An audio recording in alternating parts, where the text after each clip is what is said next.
ISTVꯒꯤ ꯃꯀꯣꯛ ꯊꯣꯡꯕꯁꯤꯡꯒꯤ ꯋꯥꯔꯤ ꯃꯤꯠꯌꯦꯡ ꯇꯥꯕꯤꯔꯤꯕ ꯚ꯭ꯌꯨꯋꯔꯁꯤꯡ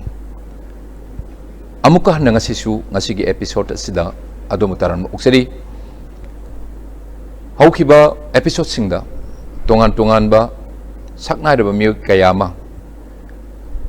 ꯃꯈꯣꯏꯒꯤ ꯍꯩꯅꯖꯔꯤꯕ ꯃꯥꯒꯤ ꯁꯕꯖꯦꯛꯇꯨꯗ ꯃꯥꯏ ꯄꯥꯛꯈ꯭ꯔꯕ ꯃꯤꯑꯣꯏ ꯀꯌꯥ ꯑꯃ ꯑꯩꯈꯣꯏꯅ ꯎꯅꯖꯈꯤ ꯄꯨꯡꯇꯣꯞ ꯇꯣꯞꯄ ꯑꯩꯈꯣꯏꯅꯁꯨ ꯈꯪꯖꯗ꯭ꯔꯤꯕ ꯃꯥꯏ ꯄꯥꯛꯄꯒꯤ ꯅꯨꯡꯉꯥꯏꯔꯕ ꯋꯥꯔꯤ ꯀꯌꯥ ꯑꯃ ꯑꯩꯈꯣꯏꯅ ꯚ꯭ꯌꯨꯋꯔꯁꯤꯡꯒꯤ ꯃꯐꯝꯗ ꯊꯝꯖꯈ꯭ꯔꯦ ꯉꯁꯤꯒꯤ 에피소드 ꯑꯁꯤꯗ ꯃꯅꯤꯄꯨꯔꯒꯤ ꯂꯝꯗꯝꯁꯤꯒꯤ ꯏꯃꯥ ꯂꯩꯕꯥꯛ ꯃꯅꯤꯄꯨꯔꯒꯤ ꯇꯥꯡꯂꯕ ꯃꯄꯥꯔꯤ ꯑꯃ ꯉꯁꯤꯗꯤ citizen of Calgary city of Canada ꯁꯤꯗ ꯁꯦꯇꯜ ꯇꯧꯗꯨꯅ ꯂꯩꯈ꯭ꯔꯕ ꯉꯁꯤ ꯃꯅꯤꯄꯨꯔꯗ ꯑꯃꯨꯛ ꯏꯔꯝꯗꯝ ꯃꯅꯤꯄꯨꯔꯗ ꯄꯣꯛꯅꯐꯝ ꯂꯝꯗꯝꯁꯤꯗ ꯂꯥꯛꯄꯒꯤ ꯇꯟꯖꯥ ꯑꯁꯤ ꯂꯧꯖꯔꯒꯅꯤ ꯋꯥꯔꯤ ꯋꯥꯇꯥꯏ ꯉꯥꯏꯍꯥꯛ ꯁꯥꯟꯅꯅꯕꯒꯤ ꯑꯗꯨꯒ ꯍꯩꯅꯔꯤꯕ ꯏꯁꯥꯒꯤ ꯑꯣꯏꯔꯤꯕ ꯐꯝ ꯄꯨꯝꯅꯃꯛꯁꯤ ꯋꯥꯔꯤ ꯁꯥꯟꯅꯖꯔꯒ ꯑꯩꯈꯣꯏꯅ ꯚ꯭ꯌꯨꯋꯔꯁꯤꯡꯒꯤ ꯃꯐꯝꯗ ꯈꯨꯗꯣꯜ ꯇꯝꯖꯕꯗꯨ ꯑꯩꯈꯣꯏꯅ ꯃꯗꯨ ꯍꯪꯒꯠꯆꯕꯗꯨꯁꯨ ꯃꯗꯨꯒꯤ ꯇꯟꯖꯥꯁꯨ ꯂꯧꯖꯔꯤ ꯒꯨꯅꯃꯅꯤ ꯁꯤꯡꯍꯣ ꯑꯣꯏꯅꯥꯝ ꯍꯧꯖꯤꯛ citizen of Calgary city of Canada ꯑꯣꯏꯕꯤꯔꯕ ꯑꯗꯨꯒ ꯏꯁꯥꯒꯤ ꯍꯦꯛ ꯄꯣꯛꯐꯝꯅ ꯑꯊꯣꯛꯄꯝ ꯈꯨꯅꯧ ꯊꯧꯕꯥꯜ ꯑꯊꯣꯛꯄꯝꯒꯤ ꯌꯥꯝ ꯇꯥꯡꯂꯕ ꯃꯄꯥꯔꯤ ꯑꯃꯅꯤ ꯉꯁꯤꯗꯤ ꯁꯦꯅꯤꯌꯔ ꯔꯤꯁꯔꯁ ꯁꯥꯏꯟꯇꯤꯁ ꯑꯣꯏꯅ ꯕꯥꯏꯑꯣꯇꯦꯛ ꯀꯝꯄꯅꯤ ꯕꯦꯖ ꯏꯟ ꯀꯦꯜꯒꯔꯤ ꯀꯅꯥꯗꯥ ꯁꯤꯗ ꯑꯣꯏꯗꯨꯅ ꯂꯩꯕꯤꯕꯅꯤ ꯑꯗꯨꯅ ꯁꯤꯒꯤ ꯃꯅꯤꯄꯨꯔꯗ ꯚꯤꯖꯤꯠ ꯇꯧꯕꯤꯔꯛꯄ ꯃꯅꯤꯄꯨꯔꯗ ꯏꯔꯝꯗꯝ ꯃꯅꯤꯄꯨꯔ ꯅꯨꯡꯁꯤꯗꯅ ꯌꯨꯝ ꯅꯨꯡꯁꯤꯗꯅ ꯑꯃꯨꯛꯁꯨ ꯑꯩ ꯍꯣꯝ ꯁ꯭ꯋꯤꯠ ꯍꯣꯝ ꯌꯨꯝꯁꯤ ꯀꯅꯥꯁꯨ ꯀꯥꯎꯕ ꯉꯝꯕ ꯅꯠꯇꯦ ꯑꯗꯨꯅ ꯁꯤꯒꯤ ꯌꯨꯝꯗ ꯊꯣꯛꯂꯛꯄ ꯇꯟꯖꯥ ꯑꯁꯤꯗ ꯑꯩꯈꯣꯏꯅ ꯎꯅꯖꯅꯅꯕꯒꯤ ꯍꯥꯏꯖꯔꯨꯕ ꯃꯇꯝꯗ ꯌꯥꯝ ꯄꯨꯛꯆꯦꯜ ꯆꯥꯎꯅ ꯌꯥꯕꯤꯔꯛꯏ ꯃꯔꯨꯑꯣꯏꯅ ꯉꯁꯤꯒꯤ ꯃꯀꯣꯛ ꯊꯣꯡꯕꯁꯤꯡꯒꯤ ꯊꯧꯔꯝ ꯑꯁꯤꯗ ꯑꯩꯈꯣꯏꯒꯤ ꯁ꯭ꯇꯨꯗꯤꯑꯣꯗ ꯍꯧꯖꯤꯛ ꯂꯦꯡꯁꯤꯟꯗꯨꯅ ꯂꯩꯕꯤꯔꯦ ꯑꯗꯨꯅ ꯃꯌꯥꯝꯗ ꯅꯧꯍꯧꯅꯅ ꯁꯛꯅꯥꯏꯔꯕ ꯁꯤꯔꯤ ꯒꯨꯅꯃꯅꯤ ꯁꯤꯡ ꯑꯣꯏꯅ ꯁꯛ ꯇꯥꯛꯆꯕꯤ ꯇꯟꯖꯥꯗꯨꯒ ꯍꯧꯖꯤꯛ ꯑꯥꯗ ꯀꯅꯥꯗꯥꯗ ꯂꯩꯕꯤꯔꯤꯕ ꯃꯇꯝꯗ ꯊꯦꯡꯅꯔꯤꯕ ꯑꯦꯛꯁꯄꯤꯔꯤꯌꯦꯟꯁ ꯑꯗꯨꯒ ꯑꯩꯒꯤ ꯏꯁꯥꯒꯤ ꯍꯩꯅꯔꯤꯕ ꯁꯕꯖꯦꯛꯁꯤꯗ ꯃꯥꯏ ꯄꯥꯛꯅꯅꯕ ꯍꯣꯠꯅꯕꯗ ꯇꯁꯦꯡꯅ ꯋꯥꯕꯤꯈꯤꯕ ꯃꯌꯥꯝ ꯅꯨꯡꯉꯥꯏꯕ ꯃꯌꯥꯝ ꯑꯗꯨ ꯋꯥꯔꯤ ꯁꯥꯟꯅꯕ ꯇꯟꯖꯥ ꯂꯧꯖꯔꯤ ꯑꯗꯨꯅ ꯑꯣꯖꯥ ꯒꯨꯅꯃꯅꯤ ꯉꯁꯤ ISTVꯒꯤ ꯁ꯭ꯇꯨꯗꯤꯑꯣꯗ ꯂꯦꯡꯕꯤꯔꯛꯄ ꯌꯥꯝ ꯅꯨꯡꯉꯥꯏꯖꯩ ꯃꯀꯣꯛ ꯊꯣꯡꯕꯁꯤꯡꯒꯤ ꯋꯥꯔꯤꯅ ꯑꯗꯨꯝ ꯇꯔꯥꯝꯅ ꯑꯣꯛꯆꯔꯤ ꯂꯣꯏꯅꯅ ꯑꯩꯒꯤ ꯑꯆꯝꯕ ꯋꯥꯍꯪ ꯈꯔꯗꯪ ꯂꯩꯖꯔꯤ ꯃꯁꯤꯒꯤ ꯋꯥꯍꯪꯁꯤꯡꯁꯤ ꯄꯥꯎꯈꯨꯝ ꯄꯤꯕꯤꯕꯒ ꯂꯣꯏꯅꯅ ꯚ꯭ꯌꯨꯋꯔꯁꯤꯡꯒꯤ ꯃꯐꯝꯗ ꯑꯅꯧꯕ ꯍꯧꯖꯤꯛꯀꯤ ꯏꯁꯥꯒꯤ ꯁꯕꯖꯦꯛꯁꯤ ꯃꯔꯤ ꯂꯩꯅꯕ ꯃꯌꯥꯝ ꯑꯃꯁꯨ ꯇꯥꯛꯄꯤꯔꯝꯒꯅꯤ ꯑꯗꯣꯝꯕꯨ ꯉꯝꯈꯩ ꯂꯩꯇꯅ ꯑꯍꯥꯟꯕꯁꯤꯗ ꯃꯥꯏ ꯄꯥꯛꯄꯒꯤ ꯅꯨꯡꯉꯥꯏꯕ ꯋꯥꯔꯤꯁꯦ ꯃꯁꯤꯒꯤ ꯃꯔꯛꯇ ꯊꯥꯒꯠꯆꯕ ꯐꯣꯡꯗꯣꯛꯆꯕ ꯑꯗꯨꯒ ꯉꯁꯤ ꯊꯧꯔꯝꯁꯦ ꯑꯗꯨꯝ ꯇꯔꯥꯝꯅ ꯑꯣꯛꯆꯔꯤ Thank you very much. ꯑꯗꯨꯒꯤ ꯃꯃꯥꯡꯗ ISTV ꯑꯃꯗꯤ ꯑꯩꯈꯣꯏꯒꯤ ꯑꯦꯡꯀꯔ ꯑꯣꯏꯕꯤꯔꯤꯕ ꯃꯣꯆꯥꯕꯨ ꯊꯥꯒꯠꯆꯔꯤ ꯁꯤꯒꯨꯝꯕ ꯄ꯭ꯔꯣꯒ꯭ꯔꯥꯝ ꯑꯃ ꯑꯣꯔꯒꯅꯥꯏꯖ ꯇꯧꯕꯤꯗꯨꯅ ꯑꯦꯔꯦꯟꯖ ꯇꯧꯕꯤꯗꯨꯅ ꯉꯁꯤꯒꯤ ꯐꯝꯃꯤꯟꯅꯕꯒꯤ chance ꯄꯤꯕꯤꯕꯒꯤꯗꯃꯛꯇ Thank you so much. ꯌꯥꯝ ꯅꯨꯡꯉꯥꯏꯖꯩ ꯑꯗꯣ ꯑꯣꯖꯥ ꯒꯨꯅꯃꯅꯤ ꯑꯩꯅ ꯍꯦꯛ ꯑꯇꯩ ꯋꯥꯔꯤꯒ ꯁꯥꯗ꯭ꯔꯤꯉꯩꯗ ꯀꯅꯥꯗꯥꯒꯤ ꯋꯥꯔꯤꯒ ꯌꯧꯔꯛꯇ꯭ꯔꯤꯉꯩꯗꯅꯤ ꯃꯔꯨꯑꯣꯏꯅ ꯑꯦꯀꯥꯗꯦꯃꯤꯛ ꯂꯥꯏꯟꯗ ꯍꯧꯖꯤꯛ ꯂꯩꯕꯤꯔꯤꯁꯤꯗꯤ ꯇꯁꯦꯡꯕꯗꯤ ꯑꯩꯈꯣꯏꯅ ꯆꯥꯎꯊꯣꯛꯆꯔꯤꯕꯅꯤ ꯑꯗꯣ ꯑꯩꯈꯣꯏ ꯃꯩꯇꯩ ꯃꯆꯥ ꯑꯃ ꯑꯣꯏꯅ ꯃꯅꯤꯄꯨꯔꯤ ꯃꯆꯥ ꯑꯃ ꯑꯣꯏꯅ ꯄꯣꯁ ꯗꯣꯛꯇꯔꯦꯜ ꯔꯤꯁꯥꯔꯁ ꯃꯁꯤꯒ ꯇꯧꯕꯤꯗ ꯅꯦꯁꯅꯦꯜ ꯔꯤꯁꯥꯔꯁ ꯁꯦꯟꯇꯔ ꯑꯣꯟ ꯄ꯭ꯂꯥꯟ ꯕꯥꯏꯑꯣꯇꯦꯛꯅꯣꯂꯣꯖꯤ ꯑꯗꯣ IARI Indian agriculture research institute new Delhi ꯁꯤꯗꯒꯤ ꯂꯣꯏꯁꯤꯟꯕꯤꯕ ꯑꯗꯣ ꯁꯤꯒꯤ ꯃꯌꯥꯝꯁꯤ ꯂꯥꯛꯆꯅꯕꯒꯤ ꯑꯍꯥꯟꯕ ꯋꯥꯍꯧꯗꯣꯛꯁꯤ ꯑꯩꯒꯤ ꯑꯩꯈꯣꯏꯒꯤ ꯆꯥꯏꯜꯍꯨꯗ ꯃꯦꯃꯣꯔꯤꯁ ꯑꯗꯨꯒ ꯑꯩꯈꯣꯏꯒꯤ ꯅꯨꯡꯁꯤ ꯍꯧꯔꯛꯄꯒꯤ ꯋꯥꯔꯤꯁꯤꯕꯨ ꯑꯣꯏꯕ ꯑꯗꯨꯅ ꯀꯔꯝꯍꯥꯏꯅ ꯇꯧꯗꯅ ꯁ꯭ꯀꯨꯂꯤꯡꯒꯁꯤ ꯇꯧꯕꯤꯔꯛꯏ ꯀꯗꯥꯏ ꯇꯧꯕꯤꯔꯤ ꯑꯗꯨꯅ ꯂꯥꯏꯔꯤꯛ ꯇꯝꯕꯒꯤ ꯁꯤꯒꯤ ꯃꯣꯔ ꯑꯦꯀꯥꯗꯦꯃꯤꯛ ꯑꯣꯏꯅ ꯂꯥꯛꯈ꯭ꯔꯤꯁꯦ ꯃꯁꯤꯒꯤ ꯕꯦꯛꯒ꯭ꯔꯥꯎꯟꯁꯤ ꯑꯃꯨꯛꯇꯪ ꯑꯣꯖꯥꯅ ꯍꯥꯏꯕꯤꯕꯗꯨꯅꯤ ꯇꯥꯖꯅꯤꯡꯁꯤ ꯑꯃꯨꯛ ꯇꯥꯛꯄꯤꯌꯨ ꯀꯔꯝꯍꯥꯏꯅ ꯀꯥꯏ ꯇꯝꯃꯤ ꯌꯥꯝꯅ ꯕ꯭ꯔꯤꯞ ꯑꯣꯏꯅ ꯍꯥꯏꯖꯒꯦ ꯁ꯭ꯀꯨꯂꯤꯡꯗꯤ ꯑꯩ ꯑꯩꯈꯣꯏꯒꯤ ꯊꯧꯕꯥꯜ ꯑꯩꯈꯣꯏꯒꯤ ꯂꯣꯀꯦꯂꯤꯇꯤꯗꯨꯗ ꯑꯗꯨꯝ ꯇꯧꯖꯔꯛꯏ ꯑꯗꯨ ꯂꯣꯏꯁꯤꯜꯂꯕ ꯃꯇꯨꯡꯗ ꯀ꯭ꯂꯥꯁ 12 ꯐꯥꯎ ꯑꯩ ꯊꯧꯕꯥꯜꯗ ꯇꯧꯖꯔꯝꯃꯤ ꯊꯧꯕꯥꯜ ꯀꯣꯂꯦꯖꯇ ꯑꯗꯨ ꯂꯣꯏꯔꯕ ꯃꯇꯨꯡꯗ ꯑꯩ ꯃꯅꯤꯄꯨꯔ ꯑꯦꯒ꯭ꯔꯤꯀꯜꯆꯔ ꯀꯣꯂꯦꯖ ꯃꯇꯝꯗꯨꯗ ꯀꯧꯔꯝꯃꯦ ꯏꯔꯣꯏꯁꯦꯝꯕꯗ ꯂꯩꯕꯗꯨ ꯑꯗꯨꯗ ꯑꯩ BSc ꯑꯦꯒ꯭ꯔꯤꯀꯜꯆꯔ ꯂꯣꯏꯁꯤꯟꯖꯔꯦ ꯑꯗꯨ ꯂꯣꯏꯔꯕ ꯃꯇꯨꯡꯗ ꯑꯩ ꯍꯤꯃꯥꯆꯜ ꯄ꯭ꯔꯗꯦꯁ ꯑꯦꯒ꯭ꯔꯤꯀꯜꯆꯔ ꯌꯨꯅꯤꯚꯔꯁꯤꯇꯤꯗ ꯑꯩ ꯃꯥꯁꯇꯔꯁ ꯗꯤꯒ꯭ꯔꯤ ꯏꯟ ꯑꯦꯒ꯭ꯔꯤꯀꯜꯆꯔ ꯁ꯭ꯄꯦꯁꯤꯌꯦꯂꯥꯏꯖ ꯏꯟ ꯖꯦꯅꯦꯇꯤꯛꯁ ꯑꯦꯟड ꯄ꯭ꯂꯥꯟ ꯕ꯭ꯔꯤꯗꯤꯡꯗ ꯇꯧꯖꯔꯦ ꯃꯗꯨꯗ ꯑꯩꯅ ꯇꯧꯖꯔꯛꯄꯁꯦ ꯍꯥꯏꯕ꯭ꯔꯤꯠ ꯔꯥꯏꯁꯇ ꯇꯧꯖꯔꯦ ꯃꯇꯝꯗꯨꯗ ꯑꯩ ꯔꯥꯏꯁ ꯌꯥꯝꯅ ꯐꯦꯃꯤꯂꯔꯥꯏꯖ ꯑꯣꯏꯖꯔꯦ ꯑꯗꯨꯒ ꯔꯥꯏꯁꯇ ꯀꯔꯤ ꯀ꯭ꯋꯥꯂꯤꯇꯤꯗ ꯀꯔꯤ ꯇ꯭ꯔꯦꯠꯇ ꯏꯝꯄ꯭ꯔꯨꯞ ꯇꯧꯍꯟꯒꯗꯒꯦ ꯍꯥꯏꯕꯅꯆꯤꯡꯕ ꯃꯇꯝꯗꯨꯗ ꯔꯤꯁꯥꯔꯁꯇꯨꯗ ꯑꯩ ꯑꯩꯉꯣꯟꯗ ꯌꯥꯎꯔꯛꯑꯦ ꯇꯝꯖꯔꯛꯑꯦ ꯑꯗꯒꯤ ꯑꯗꯨ ꯂꯣꯏꯁꯤꯜꯂꯕ ꯃꯇꯨꯡꯗ ꯑꯩꯅ ꯌꯥꯝꯅ ꯇꯣꯉꯥꯟꯕ ꯑꯦꯔꯤꯌꯥ ꯑꯃꯗ ꯉꯁꯥꯏꯒꯤ ꯔꯥꯏꯁ ꯏꯝꯄ꯭ꯔꯨꯞꯃꯦꯟꯁꯤꯗ ꯀꯔꯝꯕ approach yamna latest technology do karamaina apply to ge karamaina logo de ge karamaina tangba ge haiba na chingba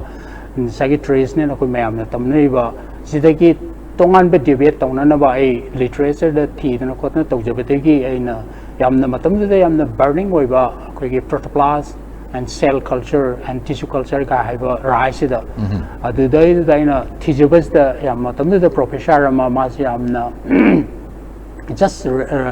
Rockefeller fellow phangdana ma fellowship phangdana fellow moina haiba nitrogen fixation gene je ko gi first rise da hapchen na ba honor ba haiba professor je man krai da based on ge haiba da Nottingham University ko gi UK is da Toraga mana makui group to na nitrogen fixation jinji ham na honor by professor and tabadi kangpadegi mongon the director like mongon the way son of the gidi mana easy rice ki background le put na yamna angon them accept to welcome to waiter the man to give the PhD program je mai makada to jere aina to jere ko PhD ki pura kana je rice by technology to jere pani the rice by technology matam the cell and tissue culture them to jere madu ki lab to the facility to way up do madu pok to rame adu ko protoplast and matam the amna paper ga je ekta ipong pong na driba ita research paper sagi protoplast is the adu mai na burning oi ba field ne matam dugi adu ai to jere PhD si kama university University of Rajasthan Jaipur okay adu maina tawraga ai matam khara about chahi mari mu incubate to jere me tawra matung da PhD award phang matung da cha manana ai rice sagi protoplast and cell culture sigum basti ki le padege in sagi muk genetic transformation is the muk changjane pa ka adu masing uti jero padana sagi ai na fellowship ama phang ba ko sum diang padege in sagi Department of Biotechnology, Government of India ki moge matam de postdoctoral program there me ado apply to padagi as a selector tana high National Research Center on Plant Biotechnology ko Indian Agriculture Research Institute campus da high centers like high centers da age to minor postdoctoral fellowship phang ga chang pasida so mok ai Rise Biotechnology group to the joint to phang ado phangaga akoi gi matam da yamna nowa akoi gi BT rice habido akoi groups in ahan ba rice the some few labs in India lermi ado high living ji adumak ki samana na moju area to focus toraga ma ju phangna wa akoi ju phangna na waina toramba matam da akoi gi group ta yamna kana active point lermi aduna akoi na sagi local matung jin sagi BT rice some few lines the minor koi develop the work ngam ke haiba koi gi center sita adu muk losan jaruba matung da aiji adu gi rice by BT rice to ka tabunata na atai area koi rice by technology area atai torome adu loru matung jita ai job apply to ba hore mapan da su to ba hore degi koi India su to ba hore adu ai akhoi private sector yam tongning ba aduna aina akhoi India gi sit company amada makoi biotech akhoi BT cotton ji kan areas da tongning ba makoi na da moi biotech lab ma hangtok na kan tor matam da agent mind tong na manager oina khalle hire company je Hyderabad based company ni ado ai ji matam khara Hyderabad ta chalaga join tor to khot tor matung da makoina ai ji Delhi da lerambani hana aduna ai Delhi da amuk tharage duga hairiba Delhi University South Campus da makoi collaborative oina saki BT cotton jumu hauna no honor paka adu aina su maduki technology se lerambani na moina haisna okay salo dudi ada Delhi da research da tawro adu sidis da manager ma mukhalla mo manager koi company ji run tawna honor je na adumai tawrage Delhi University South Campus da lae adiki koi group sina mo koi yam freshly sagi BT gene ne je koina construct tawna koi BT gene chin sagi cotton jita hapchan na ba koi kanna ona ba hokla matam ji da koi jin sagi BT cotton habis da so koi kare ne koi pioneer oir ba hai tare koi kana se field ji da ko adumai tawraga high Delhi University da matam khara chahi mo 하이리바 BT cotton 시다 타박 덕지라 yam nungaje BT rice natraga BT cotton haibase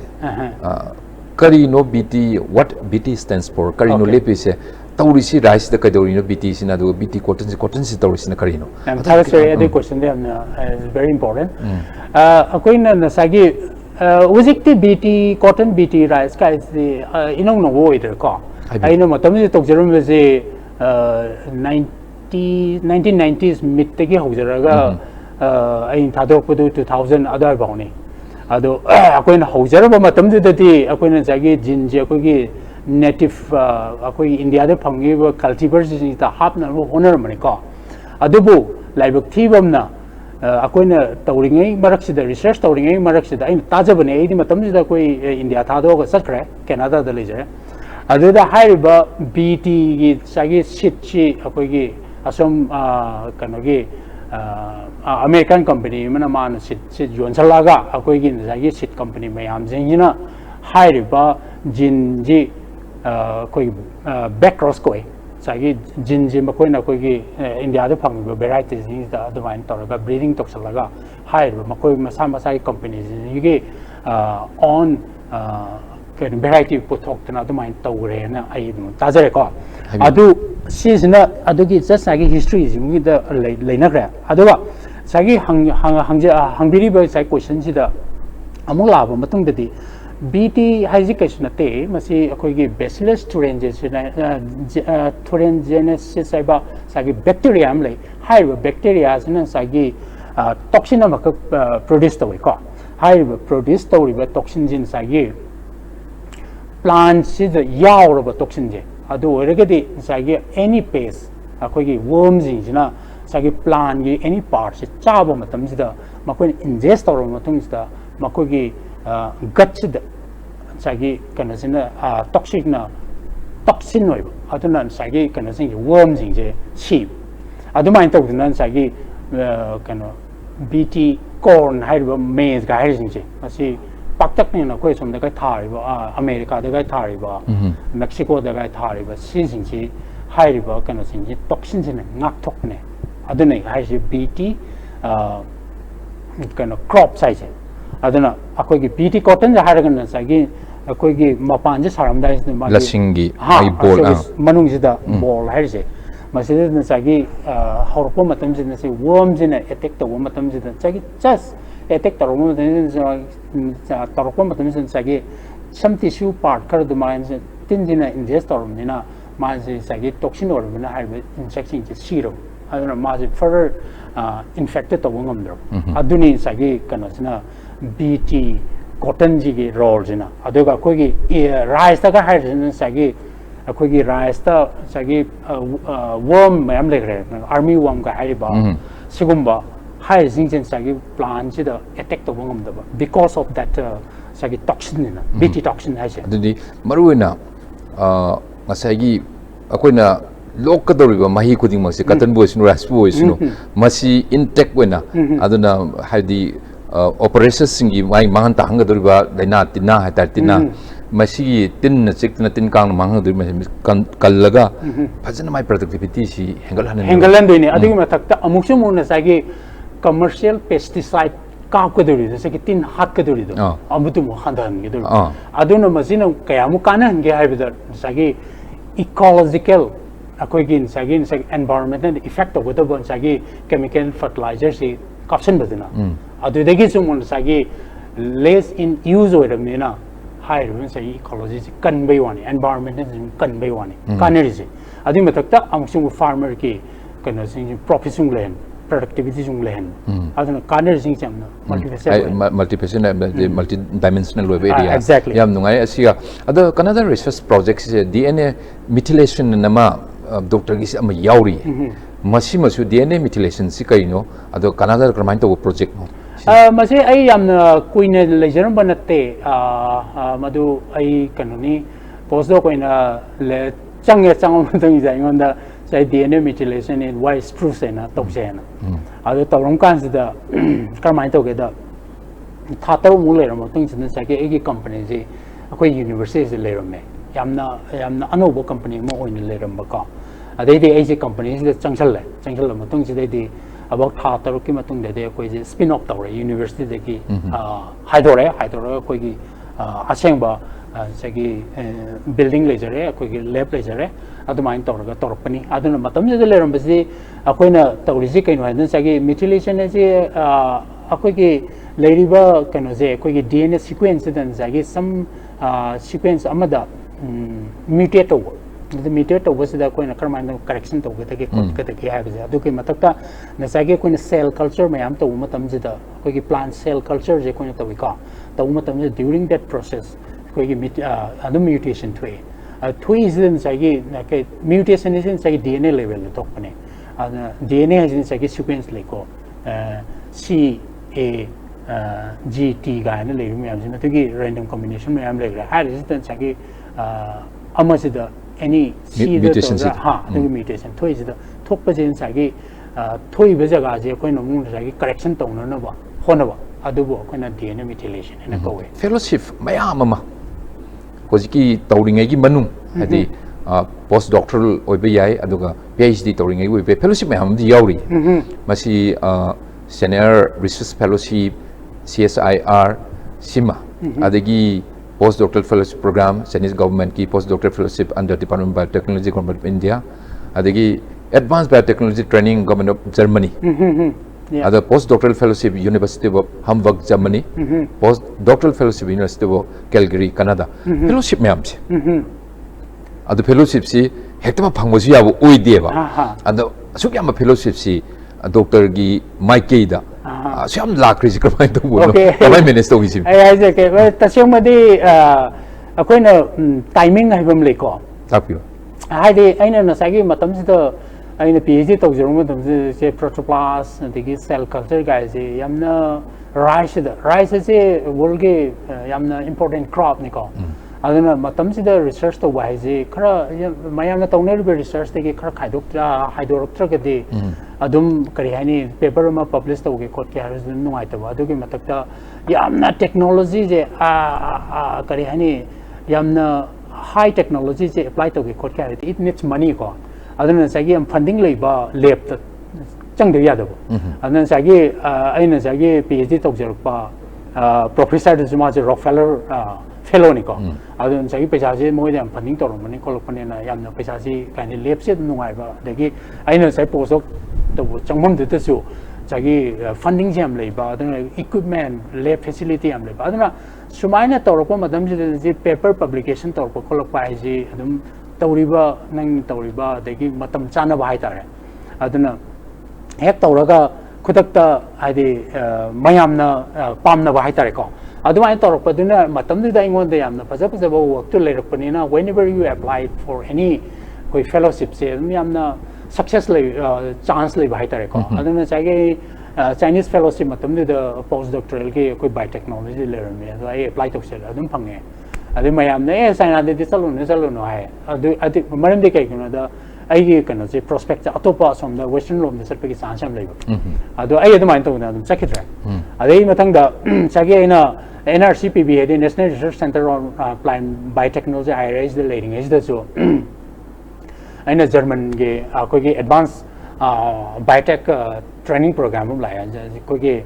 Germany ge embassy sala ga mai tor ai apply to sala autor ga akoi India de ani khale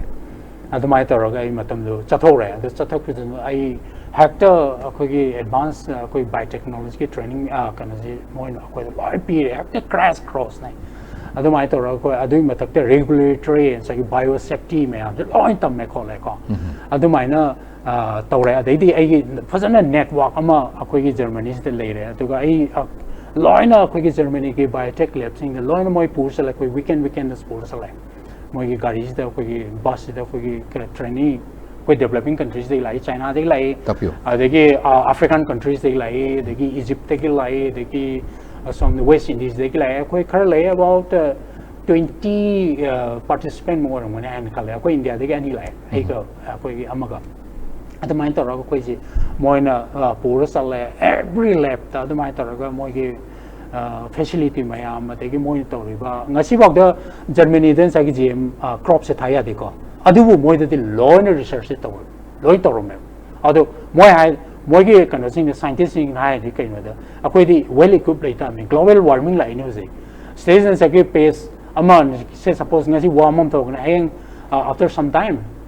asagi कनोसिगी bacteria सिगी worm सिगी biotech change तोरपे अदना कोइ लोइन well equip तगदबने हाइबा मकोगी थ्योरी हम लेजेबको अदना मोइना ngasi बाउदा मोगी जर्मनीज द जीएम क्रॉप से थाबा याद्रि अदुबु हाइरब ट्रेनिंग से मोइदगी तमैने बखंगा अदु जीएम क्रॉप असे मरुइना मागी फुल फॉर्म से करि वइदिन genetically modified crops I genetically engineered तौरब से crop से सागी crop से द जीन हब्सली से माजी alien जीन होइब एलियन हाँ alien है से बैक्टीरिया देगी वगैरह algae देगी वगैरह देगी virus देगी वगैरह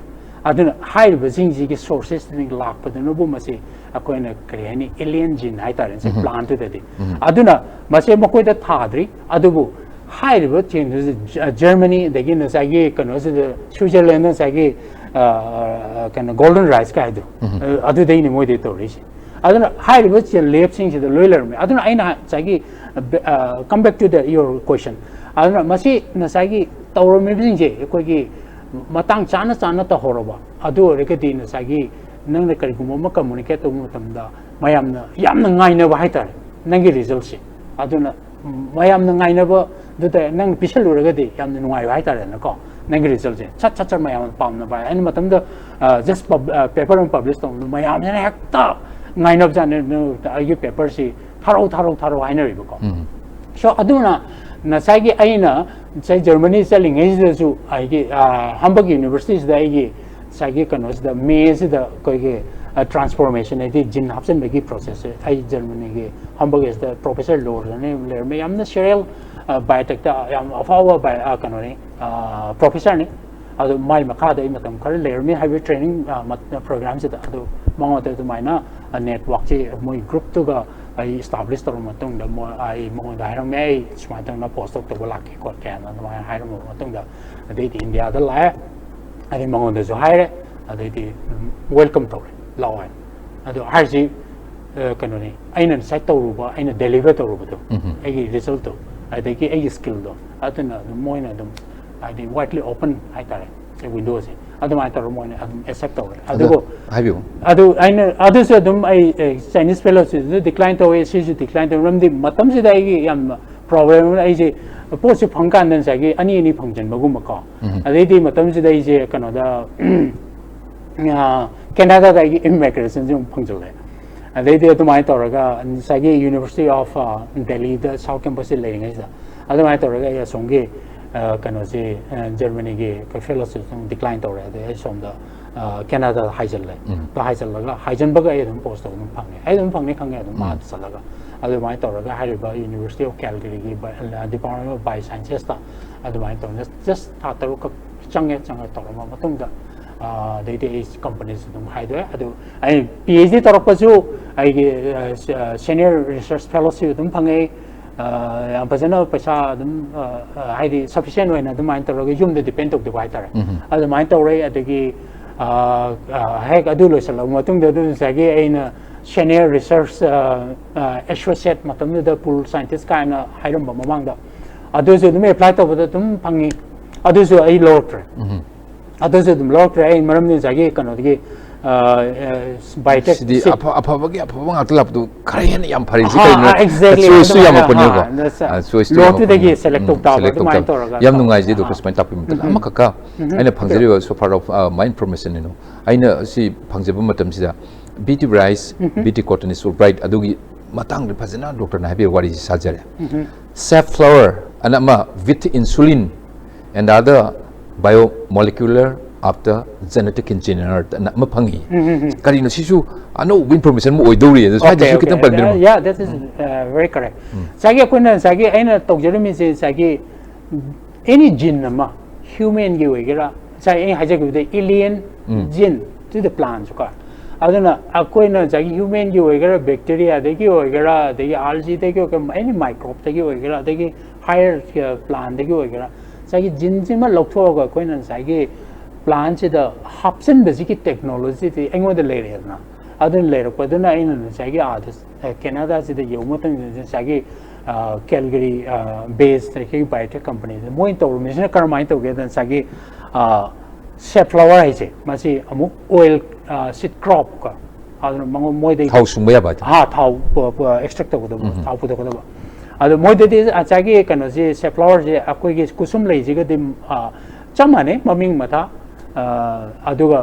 ಕಾಟಮಸ್ ಟಿಂಕ್ಟೋರಿಯಾ ಸೈ scientific name ಅದು ಮೊದಲೇ ಯಾಮ್ improve variety ನೆ ಕೋ ಮೊಯ್ improve variety ಐತಿ cultivated variety ನೆ ಅದು ಹೈಡ್ ಮೊಕಿ variety ಅನಿ ಕ ಕೊನ ಮೊಯ್ ಆದ company the select ತಗೊಳ್ಳೆ ರಮೆ ಹಾನಗಿ ಮೊಯ್ಗೆ Kannada breeder le ರಮೆ ಮೊಯ್ನ select ತರಗ ಮೊಯ್ಗೆ ಥಾಬ ಯಾಬ ಜಾಗ ಅದು ಯೆಂಗ ಮತುಂಗ high risk da kun sagi human insulin ji produced or with gene je koina koi ki plant da hapsan mai wane ataga hapsal matung je dan sagi plant sina sagi kana si protein gene sagi insulin ji protein ko and protein gene sagi chit da produced or wane chit da yaw bai wane adu yaw matung je da akoi ai kara technology manung yam changdra su akoi na sai puthore ba kana se protein hai the insulin yauri si akoi na recombinant protein ko akoi ki native protein ma chai ki evolution technology na koi na generation chai ki mapan gi protein je koi na hook to raga ani ji chai recombinant protein na koi na chit harvest to matung che da ma si akoi na chi harvest to re adigo processing to raga matung che da ma gi protein akoi ki insulin je isolate to adu isolate to matung che ma si insulin oina isolate to ngambai wan hariba masi kayamuk proof to rage haibda masi structurally ade functionally akogi koi diabetes patient in seasonary insulin ka chap manab sine koi nga si bawla tawri aduga sina taba atei project len sagi akogi kanogi vaccine puthokpa yaba adusu akogi kanasida safflower sida adagi akogi ApoA1 nen akogi amasu leiri aduna sei cardiovascular mari lena ba drug puthokpa yaba adusu dum tawri adui mathangda atei yam legre ko si sinai khara example to haijabai wa yam nungaje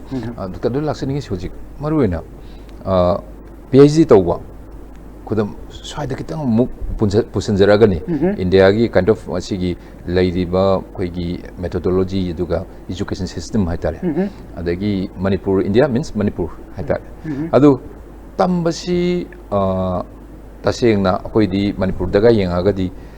sel thumgaji marang kajidi adu PhD tawusimsu master dosilopa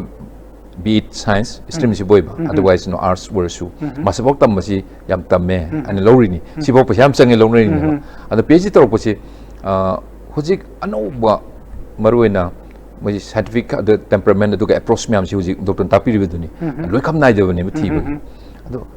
karmaina ko na changi karmaina thai adigi karibu matam na sai yum da paisa si depend tawduna aina somna kan da dum self sustainable loina scholarship sim ko khotpa ka do fellowship phangam ba ya adu koigi par ba economically paraba yamna ko moigi intelligence hai tare wang di yam leire ba koisa adu sel dung ya wat pale bin mo si moigi accessibility si lei khang na gateway si lei khang chang bangam da aduna off track oi yam lei moida kari karamba anoba sigi tips mayam se pira karmai to makha awang pathaki knowledge phanganwa qualification phang kari ki to bi hai hai se yai ta habiri je koi gi fellowship phang bai bi ta se mamakte yam live din atiko ade ado man na sagi subject of choice man khalai do ko adu da su dum depend tawi aduga kari haini angang sing chinabu masanabu yamna phasana clear khangai do subject to adu phasana clear na khangaba haide nampu da khangak taba yamna clear na khangba do mana fundamentals yam sengna adu mana phangning my goal si kai no yam clear oi ai si bau du oi ko haibe je ma si bau phangge ko haibe je adu maina labo aduga say suppose I want dum I hojik su dum lai ko ada lebi da anga ma ko anga ma smai to raga mak wang hong dre dum sang pa ya ga hai bu gumba sigumba natta aduna nasagi angang ji mo masa ji am clear concept ai si tongningi koningi haiban sagi satra sing ji leidna adu maina lab adu regeti koi India da ju afaba university le institute le ko aduna fellowship hairasu akogi sagi fellowship kano grant piba ya ba agent myam le akogi department by technology le ge CSR le de ge ma kano ge Indian Council of Agriculture ICR hai to adu su le adu sigum myam le high vis the moi masa masa ge organization institute organization ge fellowship program le high program sing the loina angang ji matam chana chana magi subject ko mari leina bo koiragati thajal lo yai aduga thajal lo matung juda masa maksu high jing ji da hona batare ko my for example nasagi SRF sagi CSR is to ge haragati paper kar publish tor chale masters degree lo salaga aina lo sala matam de ai paper ani amani international journal and publish software they amana kano the Indian journal and the publish story the paper any puru story take mark is required also the ani puru some the adun pajana interview the face story adun pajan kale ko aduni ain haning it sigum requirement ing the pangnena widong the my clear concept ma the serious effort ma da kale adu or the my welcome to one thing ain changi madam the yam nungai nungai be story le koi ai notice the manipuri lak ne ji adu moi dum am jin to is really is very different I know the South Delhi University level in Jaipur le ngai I know kind the NRCPP id IRA kind New Delhi le ngai is four eyes mix up ni ai moi ai manipuri lak ne ko kam khang di hai khangi ko I the more I want the different treatment of the lective. Discrimination kari ka dung makam late. Adun smina taraga loina ro corner ko adumai taraga yamna I the avenues yamna late everyone adumai taraga tore adege sagi habi gibdo adumai taraga serious effort piraga yamna interest lera ba sagi aduna sagi fellowship phangbai haibo kana sing organizing loi lai adu phangati adu lai laina yumdagi tantana dum nungaina dum phangni adu matakta adu dasu natana mapan dasu abroad dasu sagi Germany dan sagi program lei mogi kana PhD ki program lei Dart fellowship lei Sandwich program lei adege akoi Canada dasu lei NSAC ki lei adu mai tawna advanced countries western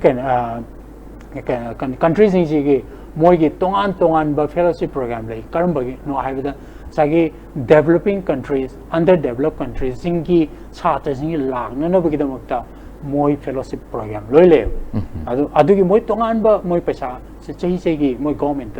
leirim ni adu mai taraga adu da se apply to way adu na tragana hai wangang ni yujikti yamna nungaire communication akoi matam da di correspondence mail da thanar mem ni stamp namaga da mai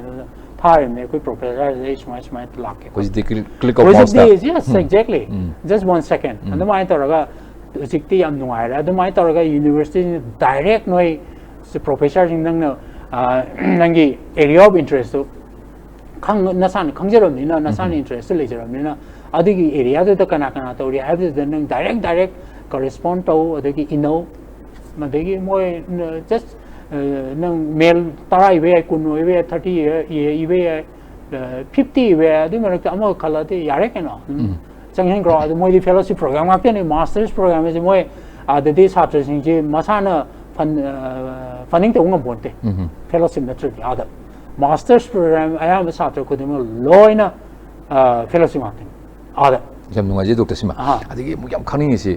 post doctoral hire di post doc si di icham drea cham mi mana hekta changage yaroi kamai to is the period facilities provided facilities kaino aduga masai gi sel thumgi kayam changi kamai to adu de koi fellowship ne dum koi to tha ge paisa phange adu me takta akoi gi chahi gi contingency fund pire dum adu me takta akoi travel ama koi gi conference awo ko pa dum yaure adu constraint director adu matakta nasagi akoi na sangi biotech lab matam du de paisa pai de thing amjate professor matam da akoi gi supervisor ꯑꯣꯏꯔꯝꯃꯤ principal investigator ꯑꯣꯏꯔꯤꯁꯤꯡꯗꯣ ꯑꯗꯨꯅ ꯃꯣꯏ ꯌꯥꯝ ꯐꯖꯅ funding ꯑꯣꯏꯔꯝꯕ ꯂꯩꯔꯝꯕꯅꯤꯅ ꯑꯩꯈꯣꯏꯒꯤ ꯂꯦꯕꯀꯤ ꯔꯤꯀ꯭ꯋꯥꯏꯔꯃꯦꯟ ꯑꯃ ꯀꯔꯤꯝꯇ ꯋꯥꯠꯂꯛꯇꯦ ꯑꯗꯨꯒ ꯑꯩꯅ ꯌꯥꯝ ꯂꯥꯏꯕꯛ ꯐꯕ ꯍꯥꯏꯇꯥꯔꯦ ꯑꯩꯅ ꯂꯩꯔꯝꯃꯤꯕ ꯉꯁꯥꯏꯒꯤ ꯔꯤꯁꯔꯁ ꯁꯦꯟꯇꯔ ꯑꯣꯟ ꯄ꯭ꯂꯥꯟ ꯕꯥꯏꯑꯣꯇꯦꯛꯅꯣꯂꯣꯖꯤ ꯑꯃꯗꯤ ꯁꯥꯎꯠ ꯀꯦꯝꯄꯁ ꯑꯩꯈꯣꯏꯒꯤ ꯗꯦꯜꯂꯤ ꯌꯨꯅꯤꯚꯔꯁꯤꯇꯤ ꯁꯤꯗꯗꯤ ꯍꯦꯛꯇ ꯋꯥꯔꯜ ꯀ꯭ꯂꯥꯁ ꯉꯥꯛꯇꯅꯤ ꯄꯨꯔꯥ ꯐꯨꯜ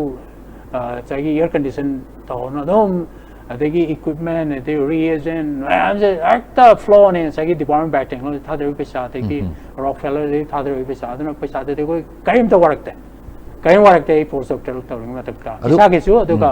ꯂꯦꯕꯀꯤ ꯔꯟ ꯇꯧꯅꯕꯒꯤꯁꯨ ꯑꯗꯣ ꯍꯧꯖꯤꯛꯁꯤ ꯃꯔꯨꯑꯣꯏꯅ ꯑꯩꯈꯣꯏꯒꯤ ꯃꯥꯁꯇꯔꯁ ꯗꯤꯒ꯭ꯔꯤꯁꯤ ꯂꯣꯏꯔ ꯃꯇꯨꯡꯗꯩꯗ PhD ꯇꯧꯕꯁꯤ ꯍꯧꯖꯤꯛ JRF ꯊꯥꯕ ꯈꯣꯠꯄ ꯅꯦꯠ ꯋꯥꯠꯑꯦꯚꯔ ꯀꯔꯤꯅꯣ ꯇꯧꯅꯩ ꯑꯗꯒꯤ MPhil ꯇꯧꯕꯅꯆꯤꯡꯕ ꯈꯣꯠꯄ ꯍꯥꯏ ꯁꯔꯇꯟ ꯀ꯭ꯔꯥꯏꯇꯦꯔꯤꯌꯥ ꯈꯔ ꯂꯩ ꯃꯥꯒꯤ